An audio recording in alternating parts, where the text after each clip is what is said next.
Ó, já entramos, tá? Entramos na página do Facebook, já estamos ao vivo aqui para mais uma live com você. E aí, como é que eu faço, Glaucia? Eu fico esperando mais ou menos um tempinho até as pessoas que têm acompanhado o nosso trabalho, elas irem entrando, irem saudando assim o nosso trabalho. A Viviane já acabou de entrar. Oi, Viviane, boa noite.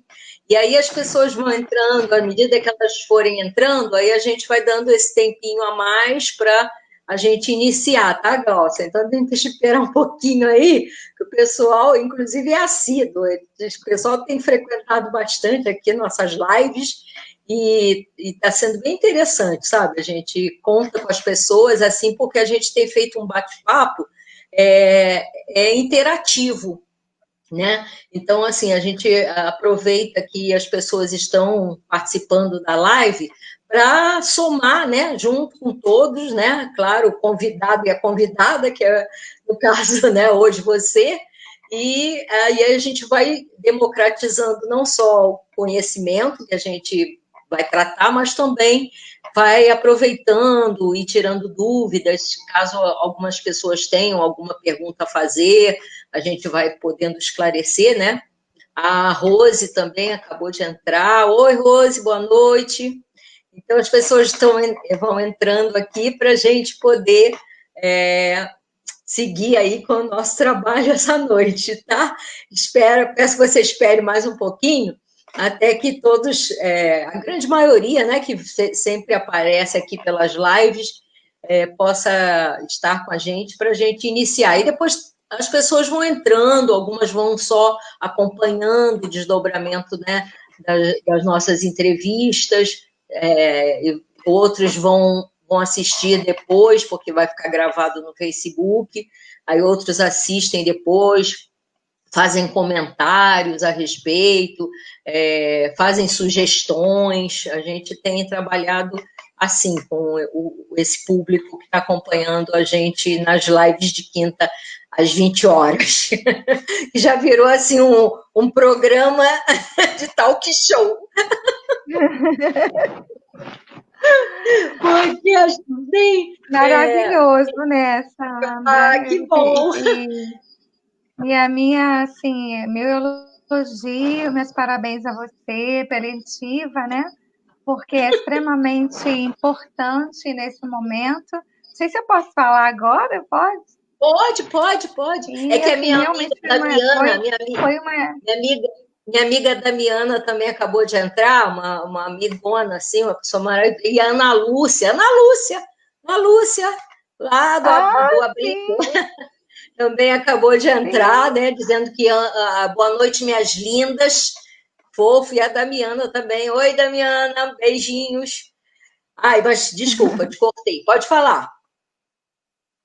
Extremamente importante, né, essa discussão, para que as pessoas possam conhecer a síndrome, né, e todos os assuntos, todos os temas que têm sido colocados nas suas lives são de extrema importância, assim, de utilidade pública enorme, tanto para os idosos, para os profissionais.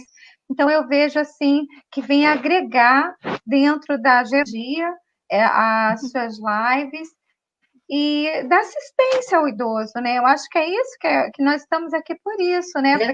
Para trazer conhecimento, trazer mais informação, tirar dúvidas, poder ajudar, né, de uma certa forma, todas as pessoas. É verdade.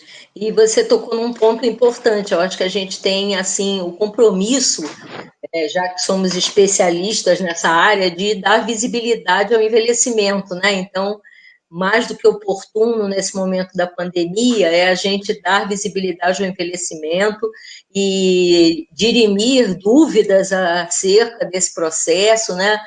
Já que os idosos se tornaram até público, né, alvo assim dessa epidemia, né? Uma coisa muito delicada para a gente Grupos de tocar. risco, né? Isso, Mais grupo de risco, vulneráveis, né? Assim, o grupo de é um risco. grupo mais vulnerável para a doença, então eu acho que toda a informação é válida para a gente poder não só proteger esse grupo de risco, né, também para difundir o cuidado para esse segmento etário e também a gente pensar também no envelhecimento de todos, né? Que eu acho que vale a pena a gente pensar no envelhecimento de forma global, né? Não só os idosos nesse momento que a gente atravessa essa pandemia, mas também todas as pessoas de outras... Como eu quero envelhecer, né, Sandra? Exato, né? Exato. Como eu gostaria de ver, como eu penso, né, no meu envelhecimento, né? Então, eu acho que é uma discussão extremamente oportuna. Todos nós, né, nós aqui, também estamos nesse processo, né? Exatamente. Eu até, uma frase que me chamou a atenção à tarde, eu estava assistindo a entrevista de um neurologista sobre a doença de Alzheimer, e aí uma telespectadora perguntou assim, mas como é que a gente faz para evitar o Alzheimer, para não ter nunca Alzheimer? Ele falou uma frase que eu, nossa, achei muito forte ao mesmo tempo, né, para tarde, mas também verdadeira. A vida tem um fim. Não adianta, gente. Tudo bem, a gente tem que promover, né, o cuidado e tem que buscar esclarecimentos, né, sobre a doença, que o foco era a doença de Alzheimer, mas a gente não tem como dizer vou seguir para sempre sem doença, porque o processo é esse, né? O processo é da gente estar caminhando por um envelhecimento mais longevo, até porque já temos hoje informação, já temos algumas políticas que protegem, né, o processo de envelhecimento, pesquisas, né, a ciência, enfim, está tudo a favor, mas a gente não pode esquecer, né, que tem um prazo de validade. A vida tem um prazo de validade, não tem jeito, né? E o que a gente puder, né, para fazer com que tenha assim, um envelhecimento ativo, para que possa ter, proporcionar cada dia mais, né, promoção da saúde, nesse processo do envelhecimento, o cuidado, né, com a saúde, e, enfim, com o corpo, com a mente, isso tudo está associado a um envelhecimento saudável, a alimentação, né, os fatores ambientais, eles estão associados ao envelhecimento. O estilo de vida ele está associado ao envelhecimento saudável. Então, o que a gente puder fazer para que a gente possa proporcionar esse envelhecimento saudável é extremamente importante. Eu acho que os estudos mostram isso, né? Então, nunca é tarde para começar, né? Você que não pratica atividade física, você que está com a sua alimentação desregrada, enfim, vários fatores, né? Eu acho que você pode hoje, né, a partir dessa live, dar um start, né, Sandra? Eu queria aproveitar, então, Glaucia, que, olha, o público já está presente aí, maravilhoso, e está dando, assim, já está saudando, vamos dizer assim, a nossa live, né? Então, eu queria citar algumas pessoas que estão aqui já dando boa noite para nós. Iaraci, minha fofa, aluna da UNAT, com 89 anos, a Damiana, Regina Alencar, a Maria Fernanda Viana, sua amiga, Monique, que também é muito assídua aqui na nossa live, Karina, minha estagiária, a Neide, uma colega de Niterói, assistente social, Márcia Sanclé também está sempre com a gente, Rita também, outra colega maravilhosa, minha colega de profissão, Viviana, Rose, olha, já tem um monte de gente aí com a gente, e, poxa vida, Moniquinha, Errante tá aí, Marinete, ó, nossa, o Ibope tá alto, hein, nossa, o Ibope tá muito alto. Então, o pessoal está muito bom aí. Oi, gente, olha, muito obrigada pela participação, estou muito feliz, mais uma vez, contar com a presença de vocês. Eu quero dizer que eu estou...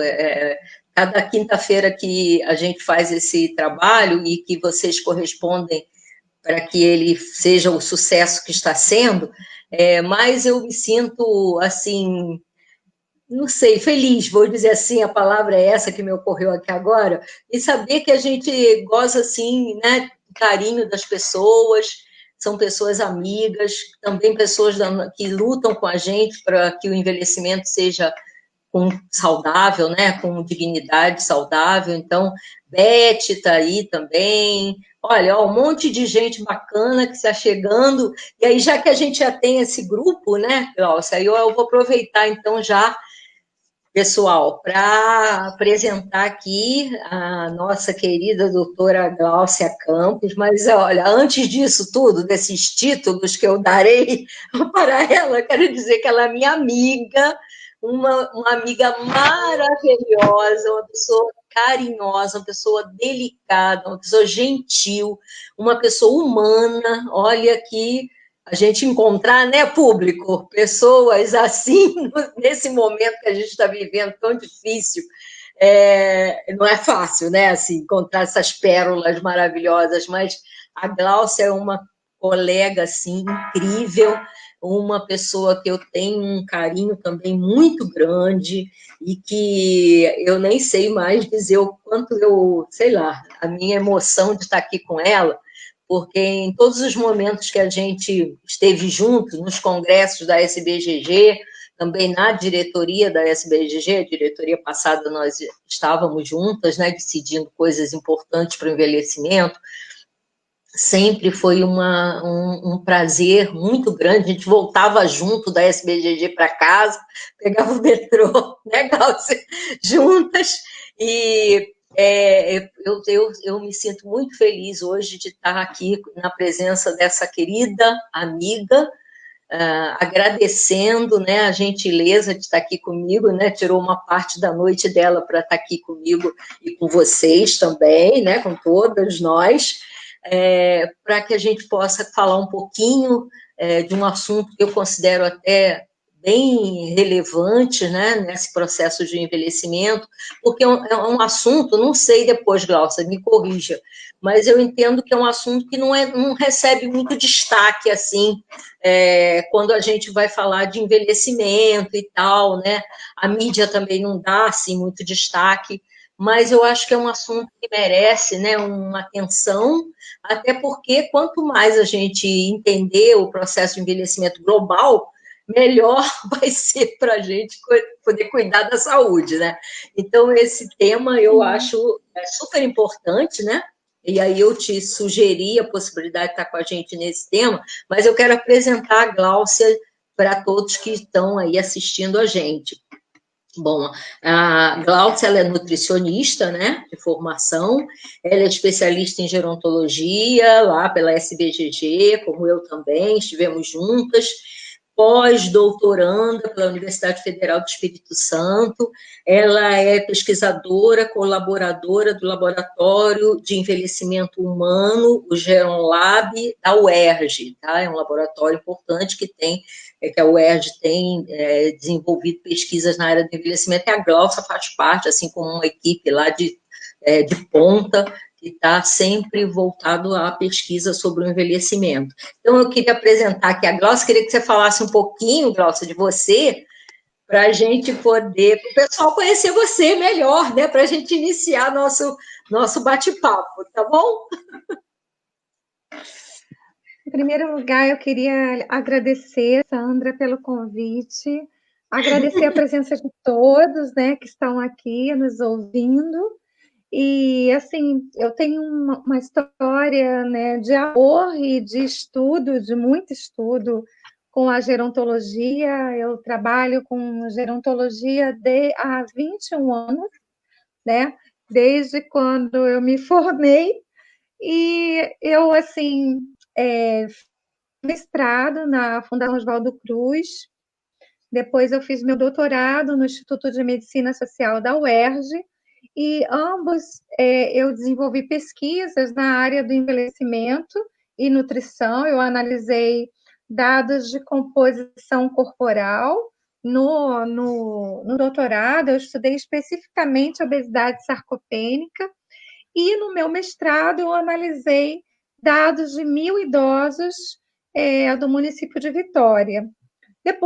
Agora eu tenho estudado também o risco, né, de morte entre idosos com obesidade sarcopênica, sarcopenia, e nós encontramos resultados muito importantes. Eu acho que a gente pode até discutir aqui hoje um pouco. Mas, mais uma vez, um prazer estar aqui. Quero poder contribuir. Eu acho que nesse período tão difícil, né, um período que nós estamos passando de distanciamento social, é o nosso papel enquanto pesquisador, enquanto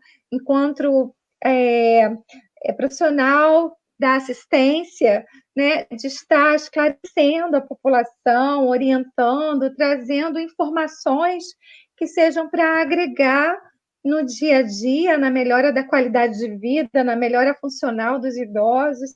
E, enfim, eu espero poder contribuir um pouco nessa noite. Ai, que bonitinho. Obrigada, minha amiga, de verdade, obrigada. Olha, pessoal, quem quiser até fazer algum comentário, pode fazer. Até a Ana está acabando de colocar aqui uma questão. Muitos idosos em ILPI têm e precisam de cuidados, né? Esse cuidado global, esse cuidado integral que a gente tanto busca, né? Principalmente nas ILPIs, né? Você faz parte da frente de ILPIs, eu faço parte, né? Fiz no primeiro momento, quando a gente elaborou o documento inicial, né, da frente de LPI. Você tem realizado muitos treinamentos para os profissionais das ILPIs, né? Então, é um trabalho maravilhoso que você vem fazendo nesse período da pandemia, e esse trabalho eu acho que vai ficar para sempre, vai marcar essa história, sabe, Glaucia? Porque as ILPIs eram instituições um pouco afastadas, né? Do debate, da discussão sobre o envelhecimento, né? Então, assim, a gente tinha um pouco de dificuldade, ainda tem, claro, mas com essa questão da pandemia, eu acho que a gente pôde aproximar esse equipamento tão importante, né, e necessário, é necessário um equipamento como esse, né, para a nossa sociedade que envelhece. Então, a gente se debruçou nisso, né, vários profissionais e pesquisadores aqui na área do envelhecimento no Brasil, uma iniciativa da Carla Giacomini, né, uma geriatra super importante, famosa nesse nosso mundo, né, do envelhecimento, capitaneou todo esse processo, né, desse trabalho, fizemos parte dele, e ele está rendendo, né, está dando frutos aí, através do treinamento que você e outros profissionais vêm realizando, e outros debates que também estão surgindo acerca das ILPIs. Então, eu acho que o Ministério Público tem dado contribuições maravilhosas, né, aqui no Rio de Janeiro, a doutora Cristiane Branquinho, sempre atenta, né, aos cuidados nas ILPIs, fazendo um trabalho fantástico, se dedicando também de forma integral a esse trabalho.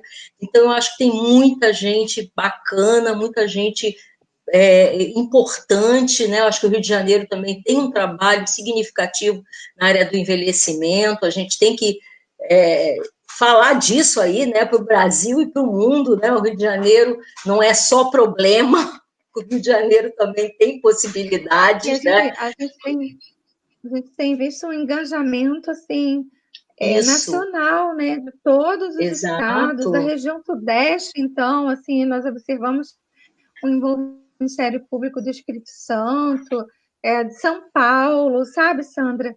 Então, no Rio também, extremamente acontecendo, assim, sem comentário, né, porque realmente ela é incansável, e a gente e extremamente parceira, né? Extremamente parceira, a gente não tem palavras para falar dela, né? Também não. Exatamente. Toda vez que eu tenho que me referir Oi? Eu concordo contigo. Toda vez que eu tenho que fazer alguma referência à doutora Cristiane, eu faço com muito carinho, né, e muito respeito, porque ela é uma pessoa realmente que se joga, assim, no bom sentido, a causa, né, uma defensora da causa do envelhecimento, e é uma pessoa incrível, né? Uma pessoa de escuta, uma pessoa maravilhosa, que tem feito muito pelo envelhecimento aqui no estado do Rio de Janeiro. Ó, a gente tem a Cássia que entrou. Oi, Cássia. Priscila, você sabe muito bem quem é a Priscila. Priscila que está dizendo, oi, lindas. Guiomar também está aí com a gente. Aí eu já vou começando para a nossa entrevista com você, já fazendo a primeira pergunta, que é a pergunta que vai abrir todo o nosso debate, todo o nosso talk show. Olha, eu já dando uma de Jô Soares, né? Mas tudo bem. O que é sarcopenia em idosos, então, Glaucia? Explica para a gente, que a gente quer saber. Então, sarcopenia, ela é uma síndrome geriátrica que ela se caracteriza pela redução da força e da massa muscular em idosos. Então, idosos que têm uma redução muito importante da força e da massa muscular, existem parâmetros, tá?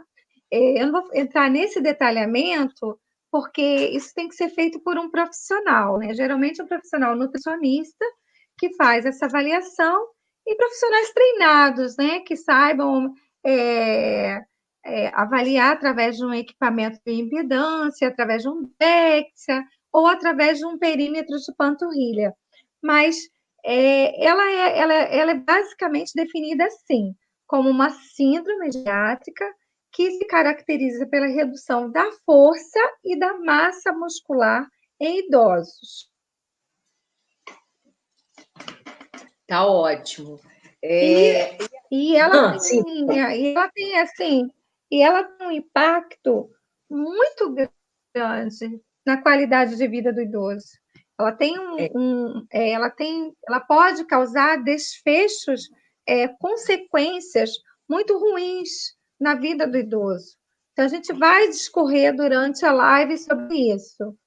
Ótimo, maravilha, porque a segunda pergunta, a gente queria saber, assim, quais são, então, os principais, né, sintomas, se é que a gente pode falar essa palavra, sintomas, da sarcopenia?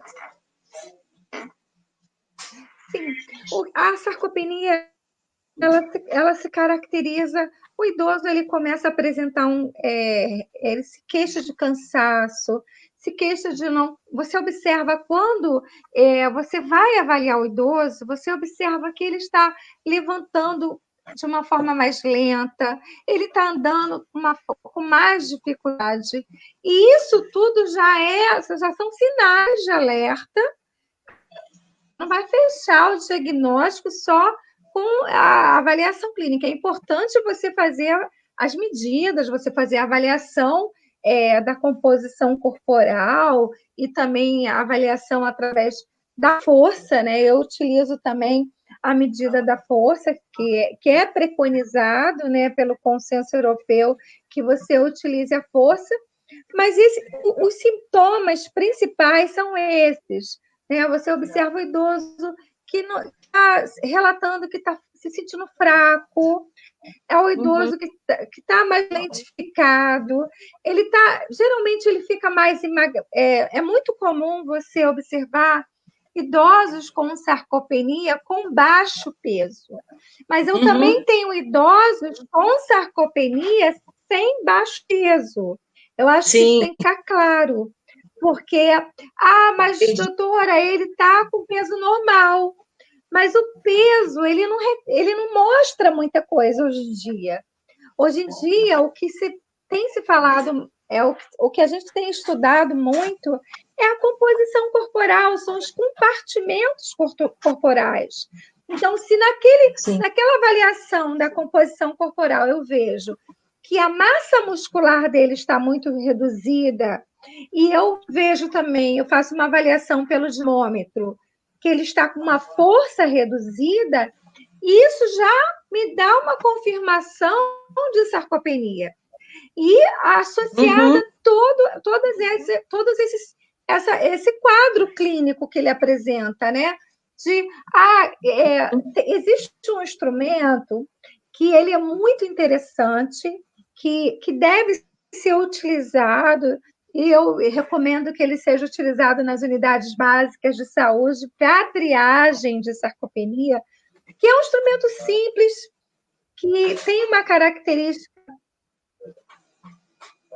da funcionalidade também, que é o SARC-F. O SARC-F ele tem 5 perguntas simples, que pergunta se o idoso consegue carregar 5 quilos de determinada... Eu sempre falo de arroz, né? De arroz, que eu acho que dá mais uma relação mais fácil, né? 5 quilos de uma fruta ou de legumes, né? E aí você começa a pontuar. Se ele tem dificuldade para subir 10 lances de escada, se ele sofreu alguma queda no último ano. Então, são perguntas que já vão lhe mostrar, né? E aí, de acordo com a pontuação, e também nesse instrumento tem a medida da panturrilha, eu consigo fazer uma triagem de sarcopenia. Então, é um instrumento simples. O idoso ele pode ser autorrespondido, o próprio idoso preencher, ou se o idoso tiver alguma alteração cognitiva, né, o profissional ele pode fazer junto com o familiar ou um cuidador que tiver, e você aí já faz uma triagem simples. E esse instrumento ele tem uma boa detecção da sarcopenia, falando de uma forma simples, tá? Ele tem uma boa detecção. Então, ele tem sido recomendado e seria muito importante estar inserido na prática clínica, né? Principalmente nos consultórios, nas unidades básicas de saúde, para poder fazer uma triagem rápida. 5 minutos você consegue fazer essa triagem.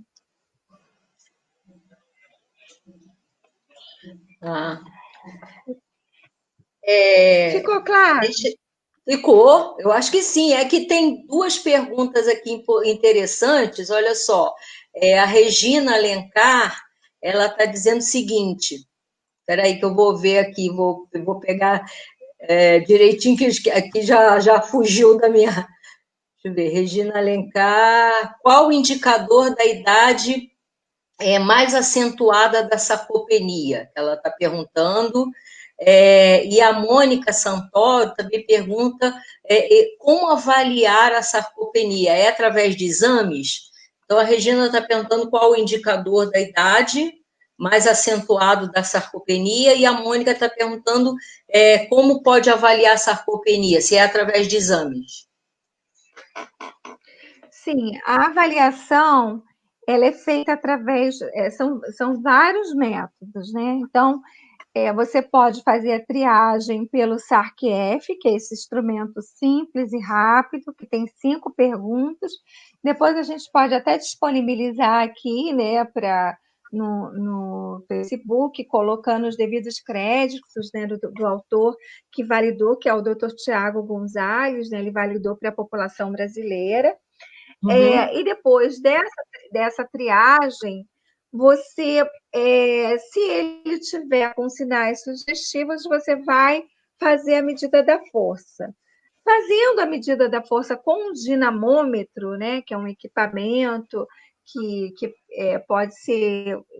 Geralmente, nós observamos que alguns profissionais já dispõem desse equipamento nos consultórios e também nos ambulatórios. Essa força estando reduzida, você vai confirmar a sarcopenia medindo a massa muscular. A massa muscular estando reduzida, como é que eu vou medir a massa muscular? Na prática clínica, nós utilizamos a bioimpedância, né, elétrica, que é um equipamento que estima a massa muscular, ou o DEXA, que é o padrão de referência. O DEXA é o padrão, sendo que ele é um exame um pouco mais caro, que não é portátil, então você teria que fazer em algum laboratório ou em algum centro de pesquisa. Mas a bioimpedância, ela já está mais disseminada, né? Então, Uhum. atualmente no mercado tem balanças mais em conta, né? Balanças mais baratas e que também tem uma boa correlação com o DEXA, que é o padrão de referência. E na ausência de todos esses, né? A gente sabe que o Brasil, a gente está falando do Brasil, na ausência de todos esses equipamentos, tem o perímetro da panturrilha, né? Que é uma medida É, simples, sensível da massa muscular. Ah, Glaucia, eu não tenho bioimpedância. Olha, gente, eu já trabalhei em unidade de saúde, tá? Eu sei o que é trabalhar em unidade de saúde, né? Com balança mecânica, com toda a dificuldade, sem balança, enfim, sei da realidade, né? Então, não vou fazer? Não, eu posso fazer. Eu vou utilizar o perímetro da panturrilha, que é uma medida sensível, né, para idosos, massa muscular. Então, tem vários estudos que mostram isso. Então, você ah, pode usar um perímetro de panturrilha abaixo de 33 para mulheres, já é um uhum. sinal de alerta de diminuição da massa muscular. E um perímetro Ah, de panturrilha menor que 34 para homens também é um sinal de alerta. Então, dentro do instrumento, ele pontua 10 pontos. Então, você teria, na ausência de todos esses, você pode lançar a mão do perímetro da panturrilha. A nível ambulatorial, a nível de SUS, né, de unidades básicas de saúde, que nós sabemos da realidade do Brasil. Né? Então, deixando claro que pode, sim. beleza. Ó, a Viviane está perguntando se gordura é diferente de massa, né? Se gordura é diferente, desculpa, se gordura é diferente de músculo. A Maria Tereza, minha amiga, oi Maria Tereza, tá querendo saber se altera, né? Se a sarcopenia também altera o equilíbrio da pessoa, tá? É, e a Luciana, minha amiga também do coração, está dizendo que é super importante a atuação nas unidades básicas, né, para avaliar essa possibilidade. Então, eu tenho um monte de gente aqui querendo saber um monte de coisa de você. Então, tá todo mundo querendo saber, estou perguntando aí um monte de Não. informações importantes. Então, massa muscular, nós temos compartimentos na composição corporal. Então, para o corpo humano, né, nós temos a massa gorda, a massa muscular, que é a maior, né, que ela está mais de 50% do corpo humano, e nós temos a massa gorda. Então, são compartimentos extremamente diferentes, com funções diferentes, tá? E quando menos massa gorda nós tivermos, melhor, né? Porque a gente não tem consequências, né? A obesidade central, que é a obesidade abdominal, que traz uma série de riscos cardiovasculares, e também tem outros problemas, como a obesidade sarcopênica, né? Que a gente conversou um pouquinho, né, Sandra? Sobre aquele indivíduo que tem massa gorda muito aumentado, vamos colocar assim, acima de uma mulher com uma massa, um percentual de gordura acima de 37% é elevado, já é considerado obesidade. Então, esse percentual alto, e aí você avalia a massa muscular muito baixa, você vê que é uma pessoa que tem uma obesidade, mas está como se fosse uma desnutrição, uma obesidade comprometida nutricionalmente. Por quê? Porque ela tem uma baixa de massa muscular. E isso se chama obesidade sarcopênica. Então, é totalmente diferente a massa gorda da massa muscular. A outra pergunta, Sandra? Se a A outra sarcopenia pergunta seria: interfere no equilíbrio. No equilíbrio. sim, a sarcopenia ela interfere no equilíbrio uma das etiologias, ela é neuromuscular, né? Então, se tiver um cometimento a nível neurológico também, pode também trazer, esse idoso não vai ter dificuldade também, ele vai ser mais sedentário, né? E por ele ser mais sedentário, ele vai ter alteração de fibras, né, musculares, ele vai ter perda, né, a perda muscular mais acentuada, que a gente chama de... Isso tudo vai... O que que isso vai fazer? Vai fazer com que ele tenha menor força muscular e, consequentemente, uma estabilidade. Então, é muito comum você ver um idoso com sarcopenia precisar de um dispositivo de marcha, por isso que o trabalho do nutricionista é fundamental ser junto com a fisioterapia.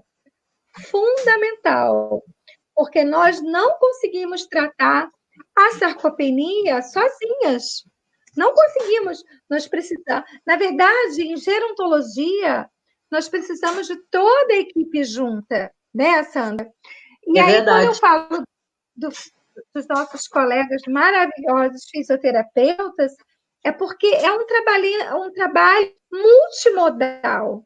É um trabalho que eu tenho a minha colega fisioterapeuta trabalhando com todo o planejamento, né, de fisioterapia, de reabilitação, e a nutrição, isso tudo com o objetivo de quê? Promover a hipertrofia muscular.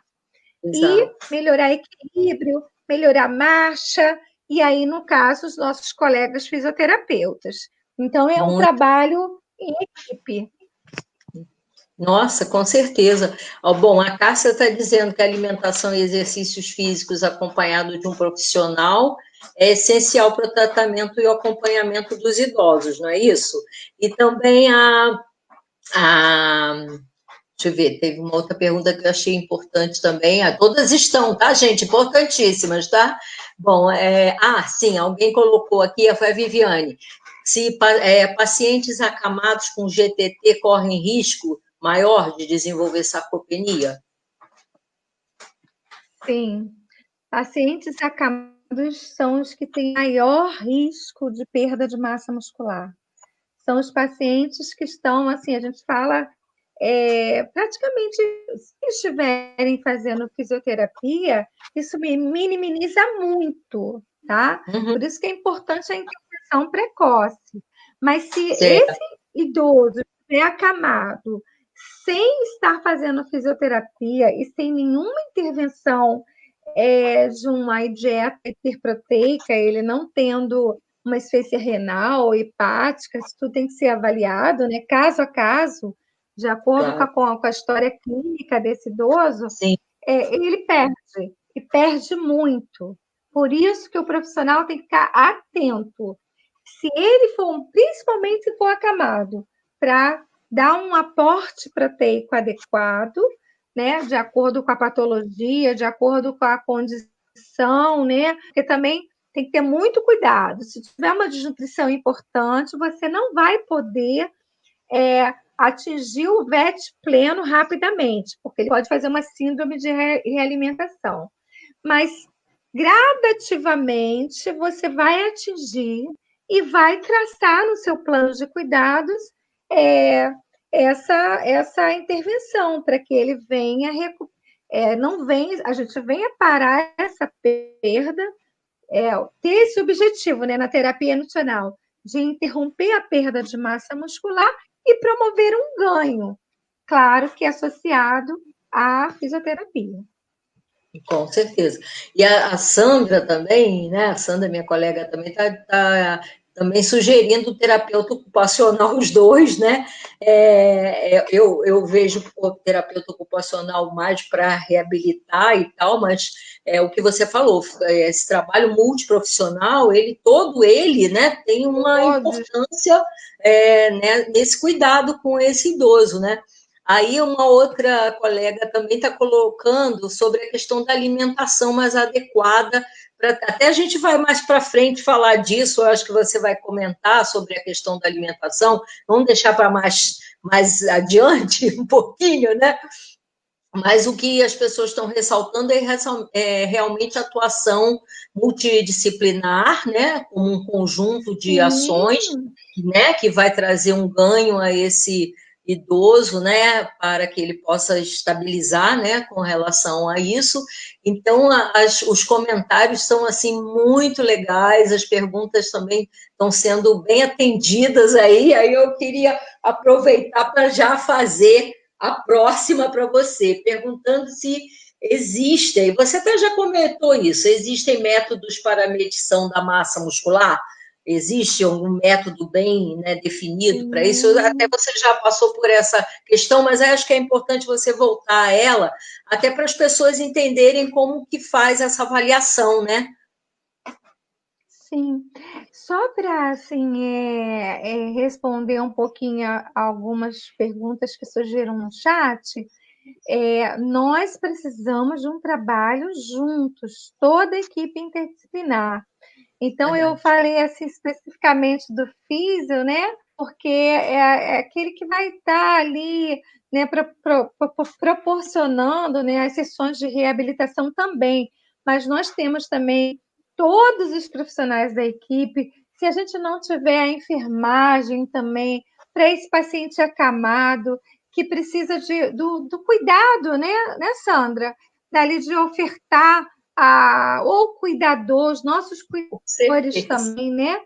Que exatamente que vão alimentar aquele idoso que está com sarcopenia, se ele é acamado, então, gente, ele vai precisar ele é dependente, né? Em alguns casos é totalmente dependente, outros são semi-dependentes, tem diferentes graus de dependência.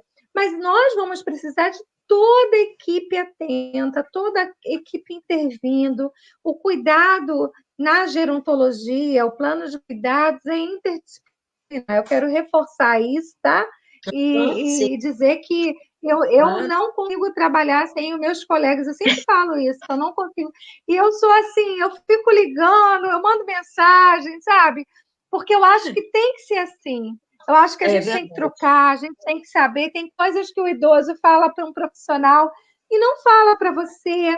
Às vezes falou para mim, não falou para a Sandra. Isso, Enfim, e aí a gente tem que trocar, a gente tem que trocar para quê? Em prol do idoso, né? Então, aí a gente está com vergonha de falar para a nutricionista, ai, aquele suplemento é horrível, eu não gostei.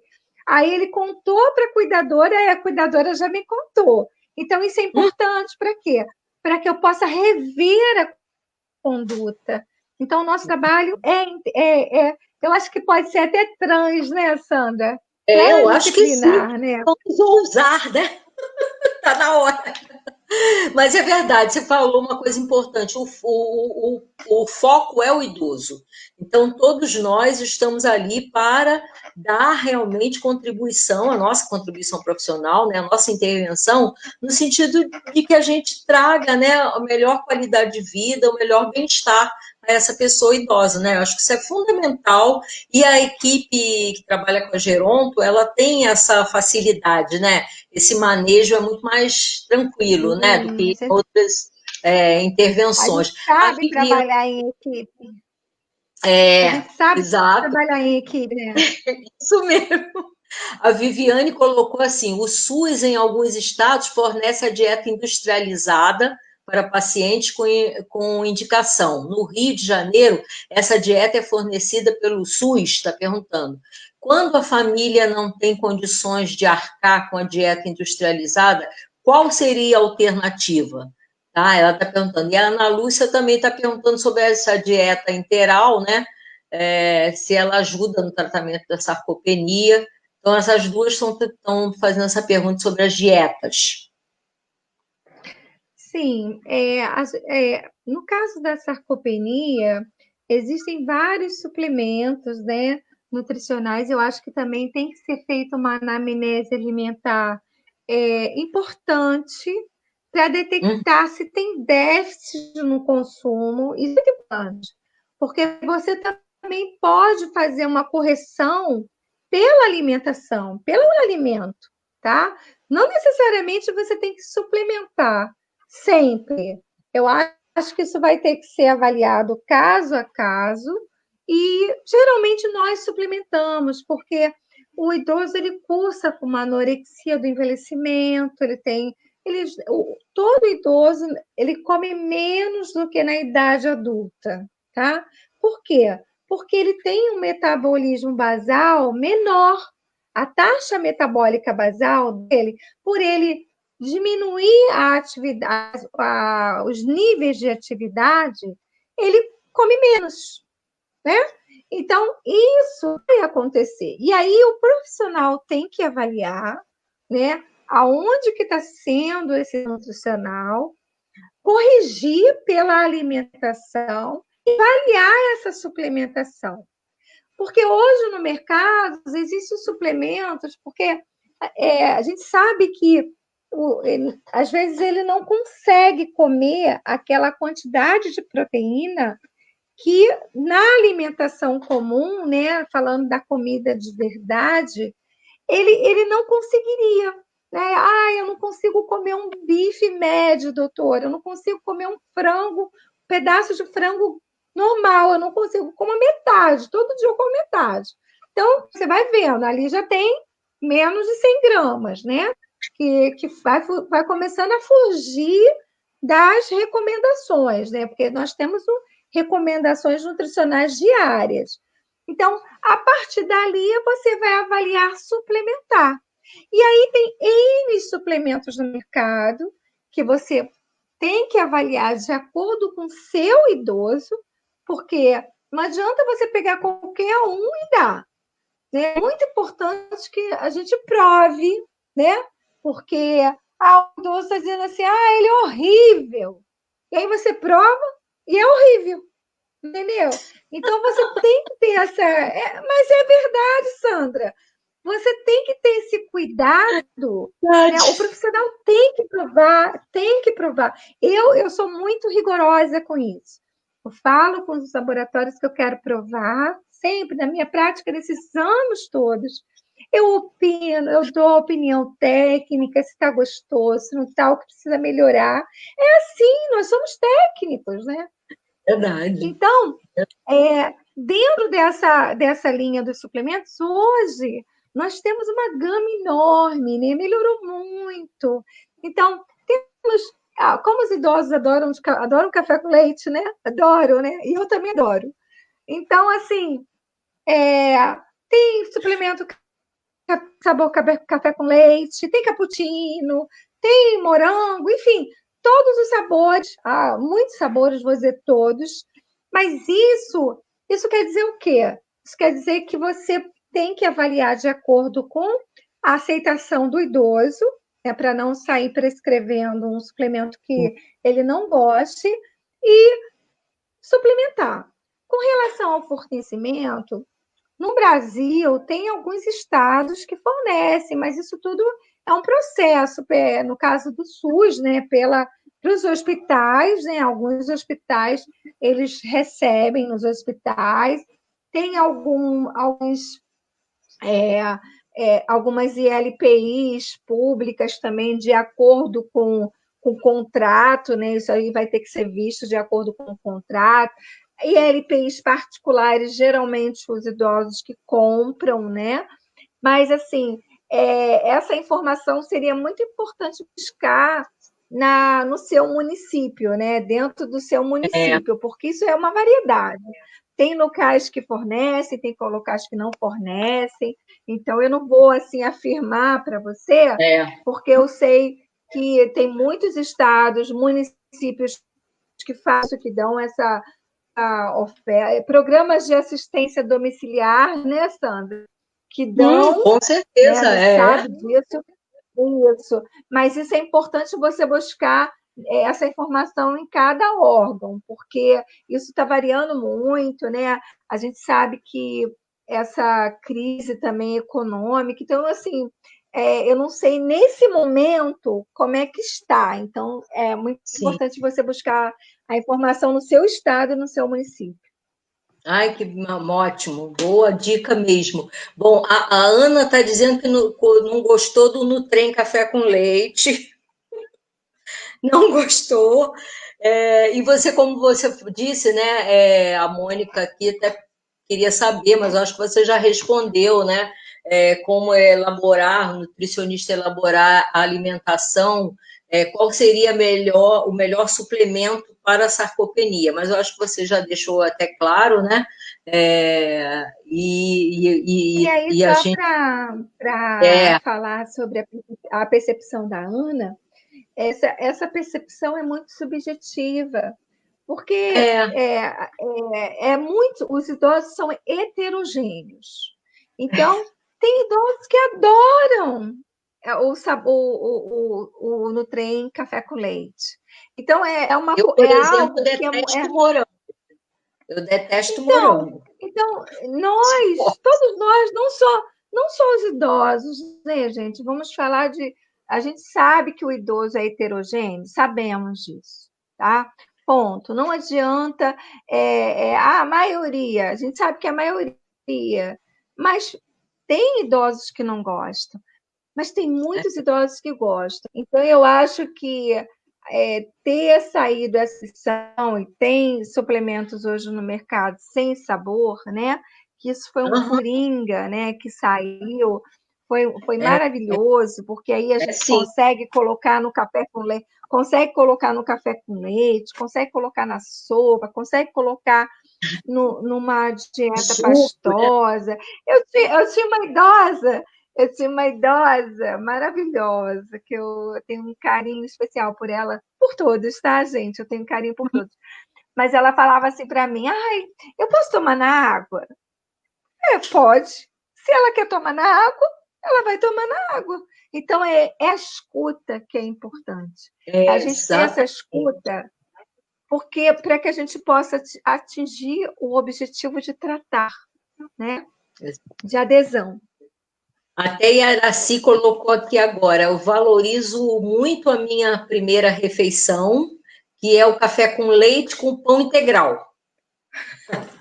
A Yaraci tem 89 Sim, anos, tá?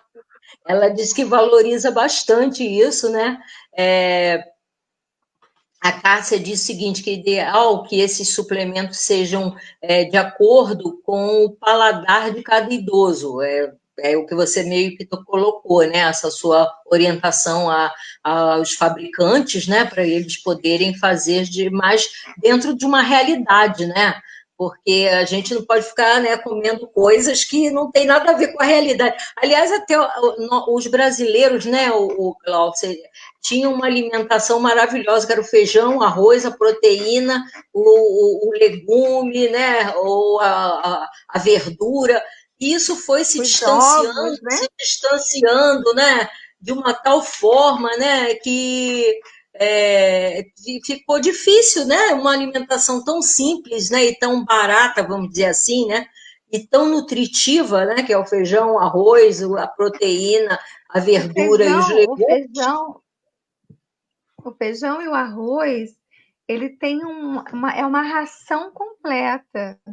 Então, ele tem um Exato, pool de aminoácidos que, assim, o ideal é que seja consumido diariamente, porque ali eu tenho um aporte de aminoácidos, de proteína também importante. Então, exato. a gente fala que é a ração completa, a gente fala isso, né?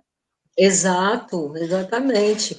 É perfeito isso. A Maria do Carmo diz o seguinte, que o importante é não impor, né, ao idoso, né, deixar a coisa ficar mais fácil, porque se ele já tem dificuldade de alimentação, nem tudo, né, hoje ele tem o sabor, né, vai perdendo um pouco o paladar, né, com o envelhecimento, Sim. como administrar isso, né, de uma forma não impositiva, né? Vai comer isso, porque tem que comer, né? E tal. Alguns, alguns filhos têm essa preocupação, né? De impor a comida para o idoso de qualquer jeito, entendendo que se ele comer assim, ele vai ficar nutrido, né? E quando não é bem dessa forma, ela está colocando que o importante é respeitar, né? Respeitar. Eu penso que isso é fundamental. Eu aprendi, eu falo isso assim muito emocionada, porque eu aprendi muita coisa com os idosos, sabe? A gente aprende, né, Sandra? Esse olhar, né? Eu acho que o idoso ele consegue identificar quando nós estamos ouvindo eles de fato, ouvindo o que realmente está incomodando ele, né? É, Às vezes é uma coisa simples. Outro dia eu falei na live sobre isso, numa outra live. São coisas muito simples que podem melhorar a aceitação do idoso. Às vezes é uma forma que você montou o prato. Às vezes é isso, uma comida, uma coisa que ele não gosta que foi colocado. Aí ele olha, já não vai querer comer. Então, esse idoso que está com inapetente, principalmente inapetentes, né, que estão com baixa aceitação, tem que ter um olhar muito dessa apresentação, do que está indo, ouvi-lo, né? O que ele gostaria de comer. Eu trabalhei em LPI por muitos anos, né? Então, eu sempre tive esse cuidado de ter uma avaliação individualizada. Em alguns uhum, momentos, eu instituí o cardápio individualizado na LPI. Foi meio criticado, mas instituí. Por quê? Porque se eu tenho um paciente, um idoso, que está inapetente, eu tenho que fazer um cardápio é, diferenciado para ele. Porque aquele claro, cardápio geral, ele não está aceitando. Então, eu tenho que fazer o cardápio do seu João, entende? Que é o seu João que quer comer um frango com quiabo, ele quer comer um bife, doutora, com uma batata coradinha. Então, ele aderir, para que ele não venha desnutrir, para que ele não entre num quadro de sarcopenia, eu tenho que, naquele momento, seguir, né?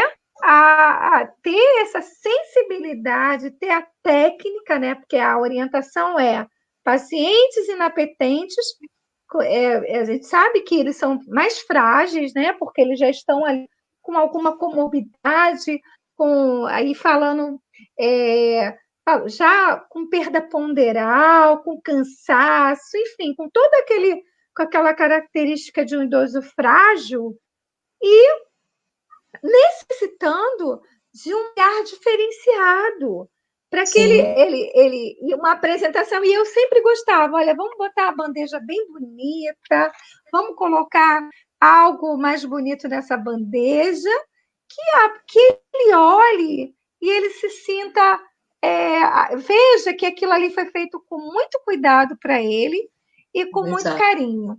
Então, eu acho que esse cuidado, porque às vezes a gente sabe da dificuldade das ELPIs, né? Poucos É, funcionários, ter que fazer uma comida diferente para um determinado, só para um idoso. Mas, gente, não é só um idoso. Eu entendo que é o idoso. Então, esse idoso precisa ser reabilitado. Então, eu sim, consegui fazer com que houvesse essa compreensão, sabe? E eu acho que isso faz toda uma diferença no nosso cuidado é, nutricional. com certeza. Bom, a minha amiga Cristi entrou aí agora também, ela está sempre aqui nas nossas lives, eu também quero dizer uma boa noite para ela. A Selma teve que sair, recebeu uma notícia muito triste nesse momento.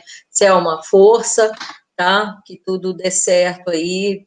Nossa, meus sentimentos no falecimento na família dela. Bom, a Tânia pergunta para o idoso perder peso, o que tem que fazer para o idoso obeso perder peso? Esse é um desafio, né, o Glaucio? Muito grande, né? Porque não Sim, é fácil, né, sim. convencer depois de um tempo de vida, como fazer isso, né? Convencimento para uma pessoa idosa muito, assim, precisa de uma habilidade, uma manobra bem interessante por parte do profissional, né? Você fala um pouquinho sobre isso para a gente passar para outra pergunta? assim, o que a gente observa os idosos têm hábitos arraigados, né? E é muito importante quando tem hábitos de toda uma vida, né? Então, o profissional, a ponderal tem que ser lenta, tá? Não se podem propor dietas radicais, não se pode.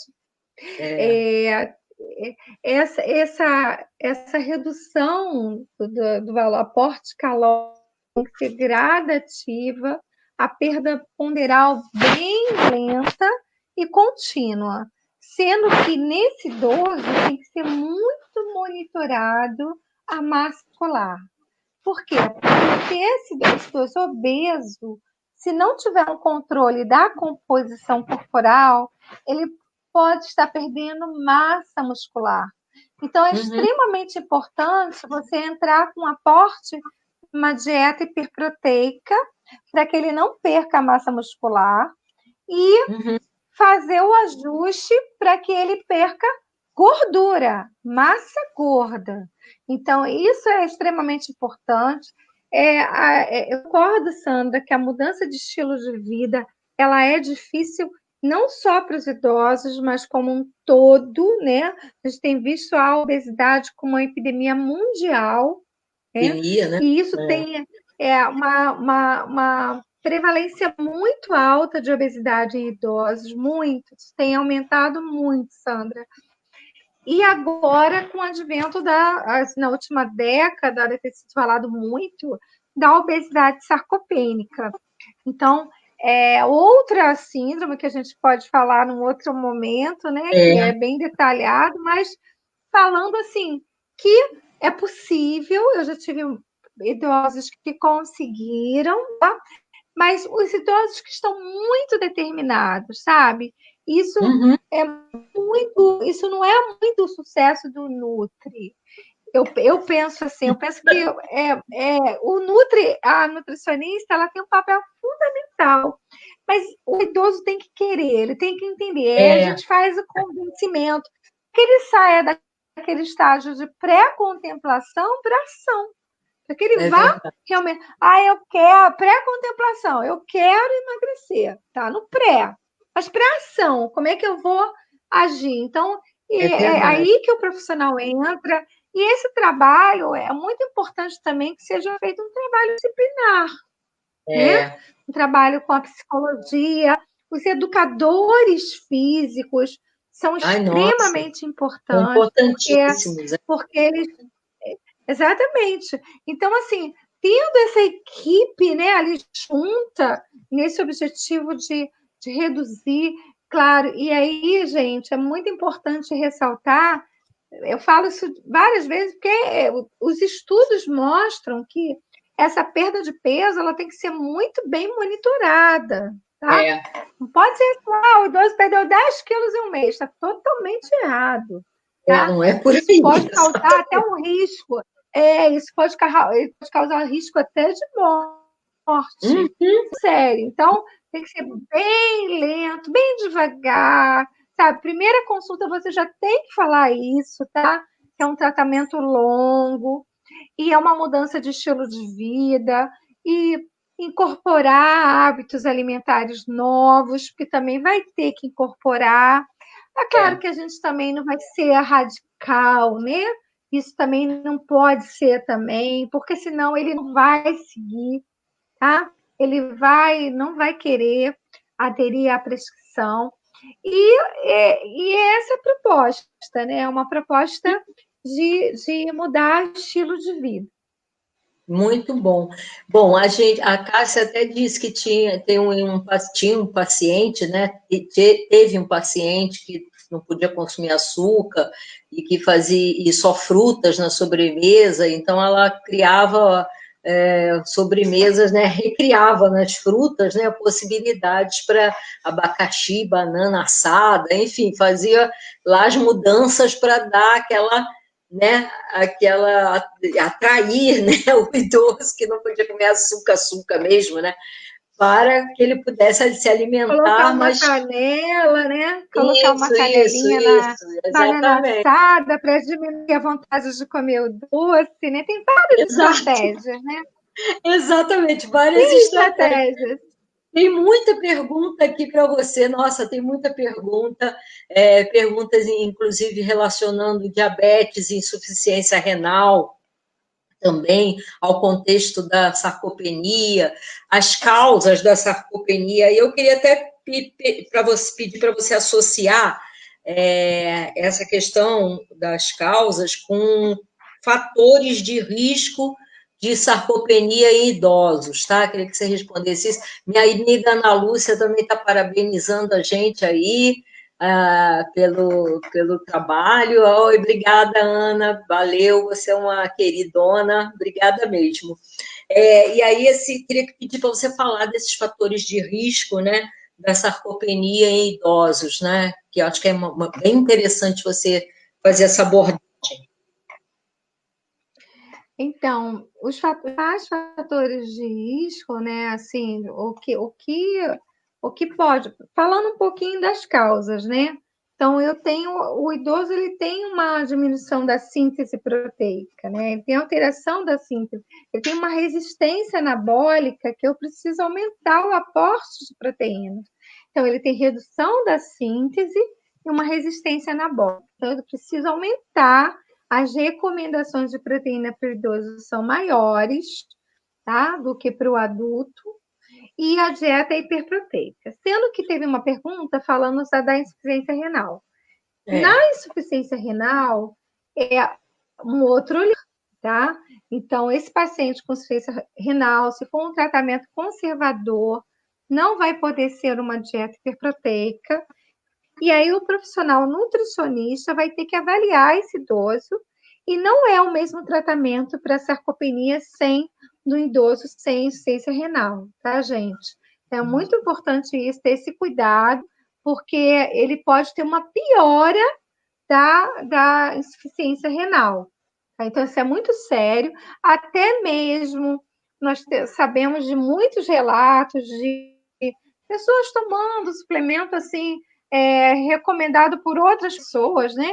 E tomando excesso de suplementos, excesso de. Eu comi 10 ovos hoje, num dia, né? Então, assim, e tem vários relatos de jovens desenvolvendo insuficiência renal, tendo cálculos renais, né, por excesso do uso de suplementos. Então, suplemento é algo que tem que ser avaliado, tem que se fazer uma avaliação nutricional, tem que se fazer uma avaliação bioquímica, tem que se avaliar as doenças que esse idoso tem, as doenças e as comorbidades, as outras doenças associadas. Então, não se pode tomar suplemento aleatoriamente, tá? É muito sério isso. E tem período para tomar, tá? Então, alguns determinados suplementos são 3 meses, é um mês. Isso vai ser de acordo com cada caso, tá? Eu acho que deu para responder a pergunta sobre Sim, insuficiência nossa, renal. claro. Diabetes, diabetes é um fator de risco para a sarcopenia, porque eu tenho um problema que eu posso ter um catabolismo de massa muscular no paciente diabético. Então, falando de uma forma simples, tá? Esse paciente diabético tem que ser monitorado enquanto massa muscular. Tem vários suplementos no mercado para tratar a sarcopenia no paciente diabético. Então, tem solução. E é muito importante, porque senão ele começa a ter uma piora do quadro, né, de diabetes, porque ele já está entrando no quadro de sarcopenia e vai se tornando um idoso cada vez mais frágil. Então, é importante ter esse cuidado precoce, tá? Beleza. E dos fatores, falando um pouquinho mais também dos fatores que causam a sarcopenia, né? A inatividade física, né? Então é importante, né, combater o sedentarismo, ser através de orientação, a atividade tem que ser orientada por um educador físico, né? Então, de acordo com cada idoso, cada pessoa, né? Se tiver alguma patologia, isso tudo tem que ser avaliado pelo geriatra, isso tudo tem que ser em equipe, tá, gente? Então, é muito importante ter esse cuidado. E Nossa. também esses fatores de risco são exatamente todos esses, né? Uma dieta pobre, né? Uma alimentação inadequada, uma dieta com baixa ingestão de proteína é um fator de risco para desenvolver a sarcopenia. A inatividade física, as doenças neurológicas crônico-degenerativas podem desencadear, por quê? Porque aí vai ser secundária, né? Secundária a essas doenças, né? A sarcopenia. O processo inflamatório, o idoso é um ser inflamado, né? Então, ele tem citocinas inflamatórias aumentadas, e isso faz com que haja uma predisposição para o desenvolvimento da sarcopenia. Agora, deixando bem claro que a perda de massa muscular acontece principalmente a partir dos 40 anos, né? Uma perda gradativa da muscular. E essa perda é fisiológica, é importante falar que ela é fisiológica, e que eu estou colocando aqui, e que você pode tratar, né? Geralmente, alguns consensos falam entre 25 a 30 gramas de proteína por refeição, né? Distribuído durante o dia. Isso pode ser uma estratégia para vencer essa resistência, essa dificuldade de síntese, essa resistência anabólica que o idoso apresenta. Perfeito, perfeito. Até você comentou das doenças degenerativas, né? A Cláudia estava perguntando se o idoso com Alzheimer, no estágio em que a deglutição é só pastosa, deve ser complementado, como deve ser complementado para não perder massa? Muito importante essa pergunta. A dieta pastosa, assim, os consensos, né? Os consensos já direcionam para uma suplementação na dieta pastosa.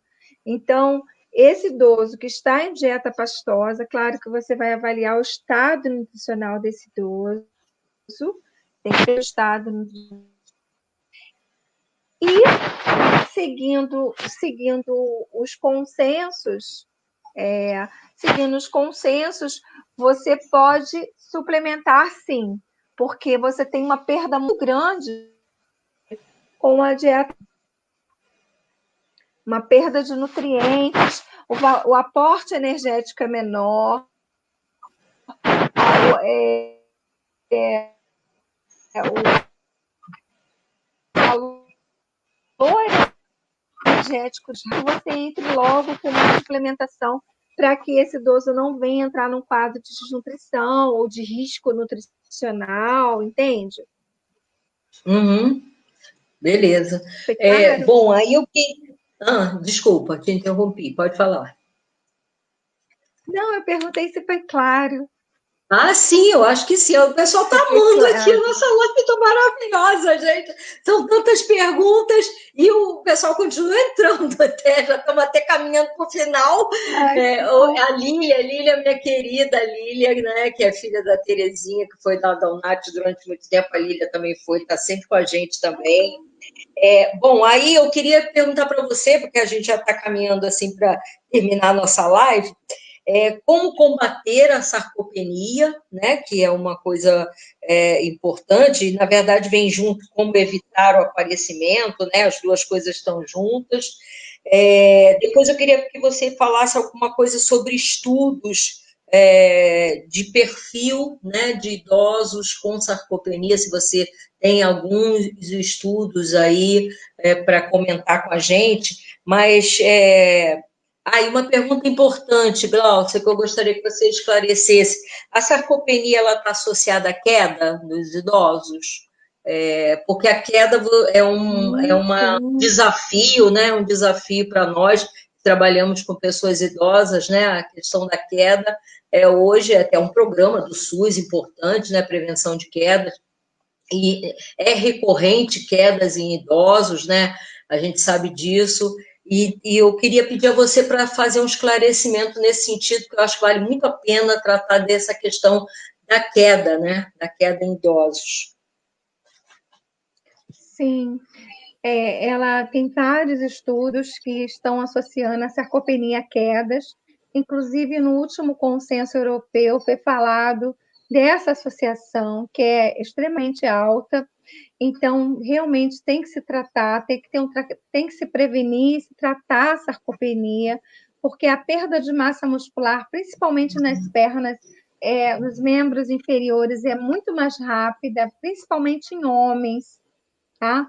Então, existem equipamentos que fazem avaliação segmentada, então avaliam a massa muscular da perna direita, da perna esquerda, do braço direito, do braço. Então, é importante essa avaliação segmentada para se monitorar essa perda de massa muscular.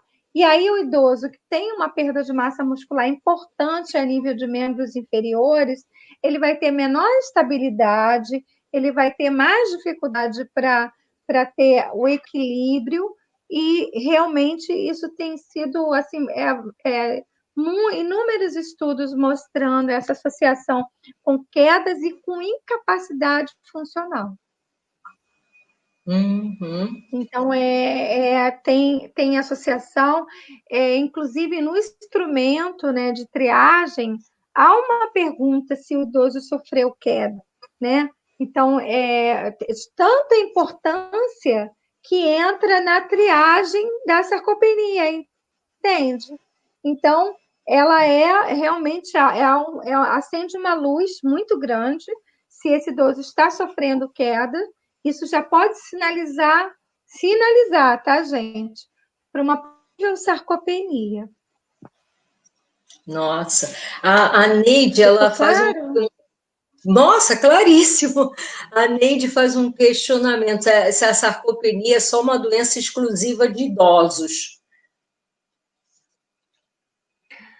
Não, isso tem que ser avaliado por outras faixas etárias, isso pode ser acometido na idade adulta também, então tem que ser avaliado, mas a maior prevalência é em idosos. É A maior idosos, né? prevalência é em idosos. Isso. Foi E idosos, comentado aqui. principalmente idosos, os idosos mais idosos, né? Então, quanto Sim, antes você prevenir, né? Porque tem as mudanças tem a menopausa, a andropausa, então todas essas pois é. mudanças hormonais também vão interferir na composição corporal, né? Então, é muito importante, quanto antes, né, a gente fala do envelhecimento saudável, né? O quanto antes procurar um profissional para uma avaliação, para que você venha, né, estar mudando o seu estilo de vida, para você. Como eu quero chegar, eu vi um post hoje da doutora Ana Canedo, que eu adorei, né? Eu acho que ele fala meio que assim, né? Como você quer chegar, né? Como é que você vai escrever a sua velhice? Eu acho que é mais ou menos assim que estava no post, mas eu adorei. Então, é exatamente isso, né? Como eu estou tendo uma ação, eu estou olhando para mim, eu estou fazendo algo para que eu venha ter uma velhice mais saudável, né? Eu tenho um envelhecimento saudável, ativo, né? E aí fala disso, né? Da nossa composição, né, corporal, né? Como é que ela está, né? Então, quanto antes você procurar um profissional para uma avaliação, é extremamente importante. Muito. A Viviane até colocou uma questão que me preocupou, assim, eu queria ouvir você. Pacientes que passaram pelo Covid, né, e foram internados no CTI durante algum tempo, podem desenvolver sarcopenia? Mesmo os Podem, jovens, né, que tiveram podem, internados com Covid. podem. Eles podem perder muita massa muscular, principalmente porque os pacientes com COVID, eles têm perda de paladar, muitos deles, né? Perda de paladar, perda de olfato, ficam enjoados, interfere diretamente na aceitação. Então, tem pessoas que perdem em pouco tempo 6 quilos. Então, é realmente as sequelas, né, respiratórias, funcionais, a própria fadiga é importante que pode permanecer no pós-Covid, né?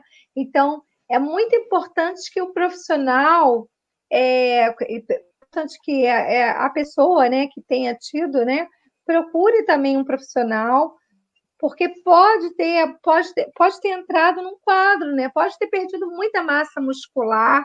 Não vou falar especificamente a sarcopenia, mas o idoso pode sim, ele pode ter entrado normal, sem anemia, e no período da internação, dependendo do período, né? Todo o processo, né, da infeccioso, do que nós sabemos que é bem agressivo, né? E o ambiente hospitalar, né, gente, que faz com que também, dependendo do hospital, ele tenha uma menor isolamento, todos os fatores emocionais, né? E aí, como é importante a psicologia, né, também junto ali desse paciente isolado com Covid, é muito comum ter um impacto na perda de massa muscular, na perda ponderal, e esse idoso precisar de uma intervenção o quanto antes, para voltar à condição anterior de funcionalidade, de composição corporal. Nossa, muito importante. Bom, eu queria te perguntar uma última pergunta, que nós já estamos indo para o nosso final. Uma pena, passou tão rápido. Existe algum estudo que associa a sarcopenia a algum perfil específico de idosos, assim, como gênero, faixa etária, grupo social, né? Você que é pesquisadora, né, da área do envelhecimento, está sempre voltada para questões do envelhecimento, né? Você pode trazer algum outro estudo para nós que traga esse esclarecimento? Eu também tinha separado um estudo falando não só da questão da renda, dos grupos, né, sociodemográficos, mas vou falar também um pouco do outro estudo que eu tinha separado sobre, pode, Sandra? Sobre a Sim, claro, desnutrição, fica. né? Sim. Então, no grupo dos idosos com sarcopenia, 15,1% tinham sarcopenia, 41,2% estavam em risco nutricional. Então, isso assim é extremamente importante também a gente saber. E falando também do idoso, que sobre os principais grupos, né, os idosos mais velhos, né? Os idosos Sim. que têm acima de 75 anos, porque é um platô, né? A partir de 75 anos tem maior perda ponderal, e aí uma maior perda de massa muscular também. Então, a maior prevalência a gente encontra prevalências maiores em idosos octogenários. As prevalências são altas. Não estou dizendo que as Exatamente. prevalências nos idosos jovens são pequenas. Nós também temos prevalências altas, mas maiores prevalências são nos idosos com mais idosos, né? Falando daquela classificação. E quanto menor a renda, acesso, né? Nós sabemos como está caro a proteína, acesso à carne, acesso aos cuidados, e isso é fato, né? A gente observa também uma maior prevalência, não só da sarcopenia, mas como do baixo peso também, né? Em idosos com renda mais baixa. Não que a gente não encontre em idosos com renda alta, a gente encontra, tá? Eu falo porque com propriedade Sim. disso. Mas falando dos estudos epidemiológicos, nós observamos quanto menor a renda, menor o acesso e maior a prevalência de baixo peso, desnutrição e de sarcopenia, né? Exato. E isso, Inclusive, e isso aí Cláudia, E isso é extremamente sério, né? Porque nós Exato. sabemos que existem idosos que moram sozinhos, né? Que Isso, estão pois sem é. condições, Eu queria até de comentar sobre preparar seus isso. alimentos, Eu queria até comentar estão isso com sem. você. Exato, eu até conheço idosos que moram só, que por estarem, terem que fazer seu próprio alimento, preferem não fazer. Então, recorrer ao alimento industrializado, né? E ficar com o alimento industrializado mesmo, porque não consegue realizar, né, aquela tarefa de preparar o alimento para si só, né? Então, isso é uma coisa que eu percebo muito nos idosos da UNAT, percebo demais lá, e é uma coisa que me preocupa bastante, porque eu vejo que eles vão se distanciando, né? De criar seus próprios elementos, fazer a sua própria comidinha, vão perdendo esse interesse. Então, isso é uma questão bastante grave nesse contexto, né? E, além Comer, disso, né? isso. E Comer uma outra coisa sozinho que também. exato, comer sozinho, exatamente. Preparar o alimento e depois sentar para comer sozinho, acho tão complicado. E uma outra coisa que me traz uma preocupação também é que os suplementos ainda são muito caros, né, Glaucio? Eles são muito caros, né? Eles ainda não estão, eles já caíram um pouco de preço, mas eles ainda continuam caros, né? Então, você, para suplementar, você ainda tem que ter um recursozinho, né? Assim, porque você estava, é contínuo aquilo, né? Então, não é barato, né? É uma outra coisa que eu também acho complicado ainda, sabe? O pessoal Sim. tá adorando Então, você, tá? ah, obrigada a todos. Eu penso assim que quando eu escrevi a minha dissertação de mestrado e eu observei também uma elevada prevalência de desnutrição e na população residente que mora na casa. Esse estudo foi com PSF, tá? Então, eu propus, né, seguindo alguns modelos internacionais, que fosse feito uma política pública para que esses idosos recebessem as refeições em casa. Esses idosos de menor renda, que moram sozinhos, eles precisam ser olhados pelo poder público.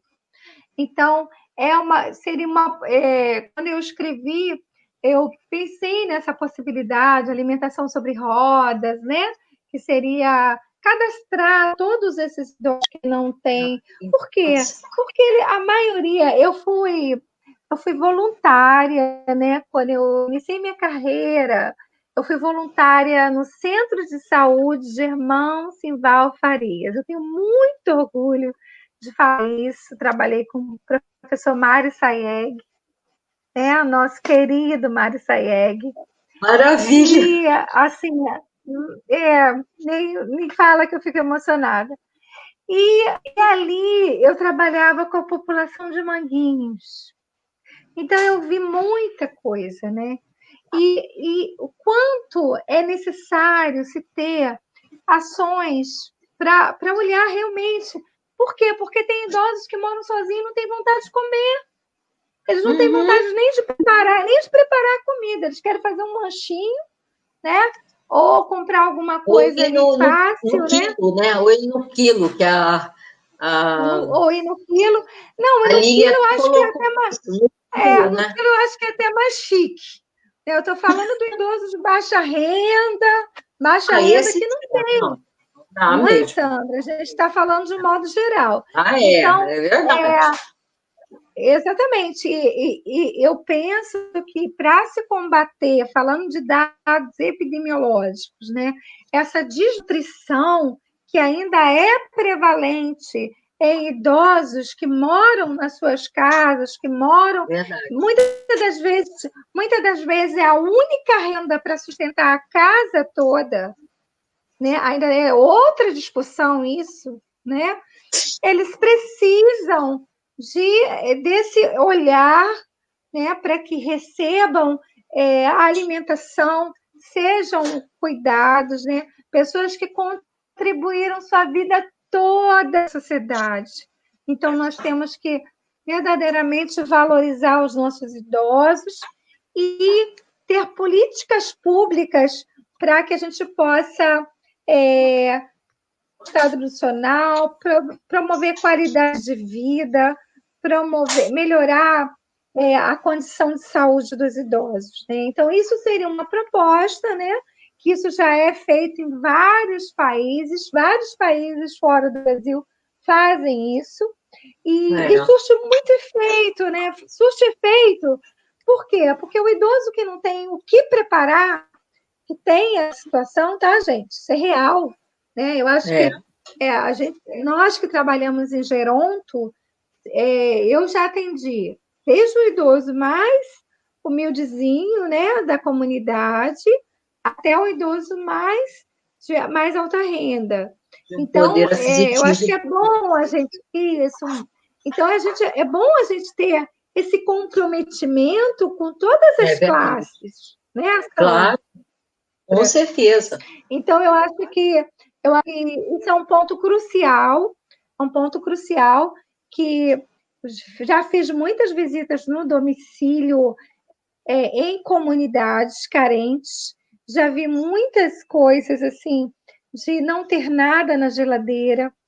Então, eu penso que realmente tem que se ter um olhar para esses idosos de classe.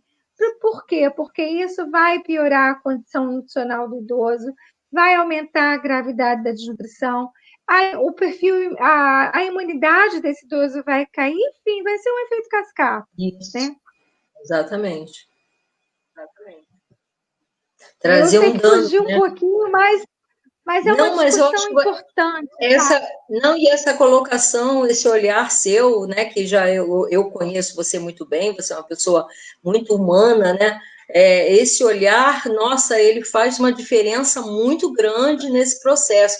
Até foi colocado aqui pela Viviane, que o idoso assalariado, ele que sustenta a família, né, e nós sabemos disso muito bem, ele deixa, às vezes, de comer uma coisa adequada que ele gosta para alimentar os outros membros da família, e com isso ele vai perdendo, né, a sua saúde, né, até para favorecer um neto e tal, né, outras pessoas da família. A Lília, que ela tem pacientes lá de Copacabana, né, ela diz que o perfil de Copacabana é esse mesmo, de idosos que frequentam os restaurantes, tem preguiça, né, não tem aquela motivação de fazer sua própria comida, né, e vão para os restaurantes e lá mesmo eles se alimentam. Então, a gente tem, como você falou, são vários perfis, né, exatamente, eu acho que é importante esse olhar seu, né, global para esse processo de envelhecimento, e você colocou uma coisa muito importante, tomara que um dia a gente chegue até esse patamar no Brasil, de que a alimentação possa ser elaborada a partir de uma política pública para atender os idosos longevos e idosos que vivem sozinhos, porque a gente tem um percentual já determinado pelo IBGE de idosos que moram sozinhos. Esses idosos precisam de uma atenção muito mais especial, justamente por estarem envelhecendo bastante e ainda continuarem vivendo sozinhos. Então, eles precisam de um monitoramento, né? Então, achei isso maravilhoso que você colocou, achei de uma importância muito grande. Eu acho que a gente tem que investir nesse debate.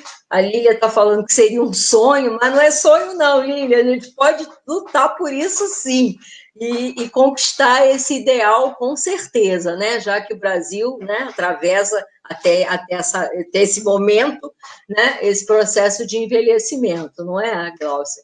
Olha, Glaucia, eu queria uma pena, a nossa live está acabando mesmo, mas eu queria de verdade agradecer a você, agradecer aí as colegas todas que estão com a gente, maravilhosas, contribuições incríveis, sabe? Gente muito carinhosa com a gente, todo mundo adorou você falou muito bem, falou o que a gente gostaria de ouvir sobre esse tema. Pena que a gente não vai poder estender mais, né? Porque a nossa live tem 1h30, mas eu quero de verdade agradecer a você pelo carinho. Olha, tá todo mundo elogiando você, importantíssimo, parabéns. Nossa, foi fantástica nas suas colocações. E quem sabe a gente até pode fazer uma segunda rodada, né? Uma segunda rodada de live, né? Para a gente poder tirar de você mais conhecimentos importantes que você tem contribuído para a sociedade, para os idosos. Então, assim, eu quero de verdade, Glaucia, agradecer de verdade o seu carinho, dizer que eu te adoro, você é uma pessoa que eu amo de verdade, sou sua fã, e é isso, agradecer a você, agradecer também ao pessoal que está aí, tá? E eu queria que você encerrasse com algumas palavras. Queria dizer, pessoal, que a live de quinta-feira que vem vai ser sobre cuidadores de idosos, tá? Nós vamos receber a Ana Lúcia, que é a presidente da associação, né, no Rio de Janeiro. E nós vamos tratar dos cuidadores, né? Quem são esses cuidadores? Como devemos valorizar os cuidadores de idosos, que são pessoas muito importantes na vida dos idosos, né? Que vão manter a vida dos idosos, ajudar e colaborar nas atividades de vida diária. Então, eu acho que a gente merece dar um destaque aos cuidadores. Mas eu queria que você se despedisse aí do pessoal. E, mais uma vez, obrigada. Sandra, eu só tenho que agradecer estar aqui com você, né? Que para mim é uma pessoa extremamente importante para mim, como pessoa profissional, como amiga, né? E nós nos titulamos juntas, né? Pela sociedade, uma coincidência, e nós nos titulamos juntas, e foi uma honra, né, ser titulada junto com você lá em Belém do Pará, né? Lá em Belém do Pará. Nós lá em Belém, naquela assim, correria toda. Nossa, foi uma aventura. Foi uma aventura, mas nós conseguimos, né? Também tive muito apoio da minha mentora, a professora Angélica Sanches, também é nossa amiga também. E, assim, eu queria agradecer a todos, né, por estarem aqui conosco, né, discutindo esse assunto extremamente importante, um assunto que tem que estar presente, tem uma prevalência elevada. Nas ILPIs, então, a gente encontra uma prevalência alta de sarcopenia.